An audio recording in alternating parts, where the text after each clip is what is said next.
কবিগুরু তাঁর ছিন্নপত্রাবলীর 247 নম্বর চিঠিটি শনিবার জলপথে 7ই ডিসেম্বর 1895 খ্রিস্টাব্দে লিখেছিলেন। সেটি এখন পাঠ করছি। বোট আজ ভোরের বেলায় ছেড়ে দেওয়া গেছে। সংকীর্ণ নদী ছাড়িয়ে এখন বিস্তীর্ণ বিলের মধ্যে এসে পড়েছি।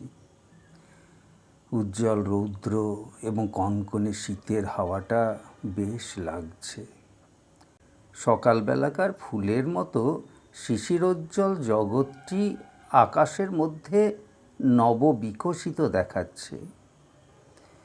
অনেক দিন পরে প্রতিশরের সেই ছোট নদী গহ্বরটির মধ্যে থেকে বেরিয়ে এসে আমার মন আজকে তার সমস্ত ডানা আকাশে মেলে দিয়েছে। আমার বোট ভেসে চলেছে। আমি যেন এই স্নিগ্ধ নির্মল রৌদ্রের মধ্যে দিয়ে উড়ে চলেছি। এ জায়গাটাও অপূর্ব রকমের, স্থলে জলে সংলগ্ন যমজ ভাই বোনের মতন। উভয়ের মধ্যে বিশেষ প্রভেদ নেই।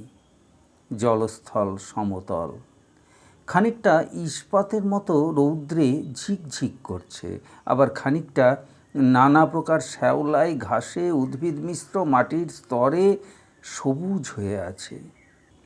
সাদা থেকে পাটকিলে পর্যন্ত নানা জাতের বক ও চিল উড়ে বেড়াচ্ছে।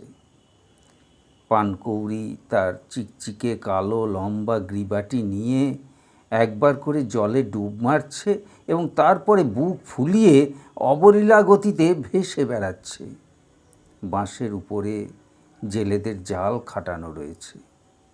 তারই উপর যত লম্বচঞ্চু মাছরাঙার আড্ডা।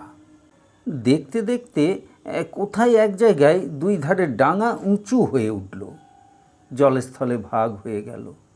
মাঝখানে নদী, দুই ধারে তীর, তীরে অঘ্রাণ মাসের হলদে ধানের ক্ষেত।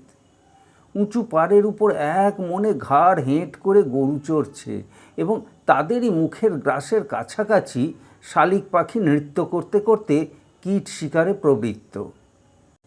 দ্বীপের মতো এক এক খণ্ড উচ্চভূমির উপর গুটিকত কলা গাছ এবং কুল গাছের মধ্যে কুষ্মাণ্ড লতায় সমাকীর্ণ গুটি 2-3 খোড়ো ঘর।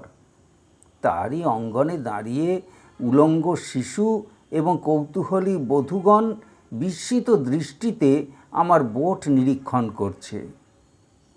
সাদা কালো রঙের পাতিহাঁস জলের ধারে দল বেঁধে ঠোঁটের খোঁচা দিয়ে সশব্যস্তে পিঠের পালকগুলি পরিষ্কার করছে।